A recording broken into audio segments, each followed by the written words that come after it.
മനസ്സിലായി. ഒന്നാമനെയും രണ്ടാമനെയൊക്കെ വെച്ച് കേട്ട് വലിച്ചങ്ങോട്ട് കേട്ട് രാമേന്ദ്രൻ ചേട്ടനെ അങ്ങ് ഫേമസ് ആക്കുക.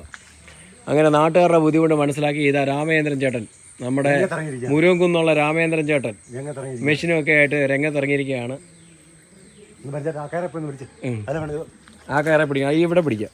എന്നാ പിടിച്ച് ഉണ്ടോ? വടമാണ് ഗൈസ് എൻ്റെ കയ്യിൽ ഇരിക്കുന്നത്, വടം.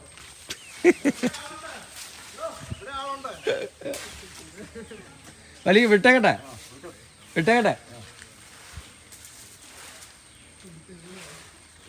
കയറ്റി വലിച്ചങ്ങിട്.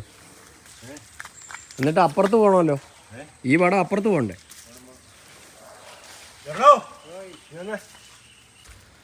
അങ്ങനെ നമ്മുടെ പാലവിളയിലെ മതിലൊക്കെ കുതിർന്ന് വീണ് കിടപ്പുണ്ട് ഗൈസ്. ആകെ മൊത്തം നാശനഷ്ടങ്ങളാണ്. അതിന് മൊത്തം പൊളിഞ്ഞ പാട്ടിന്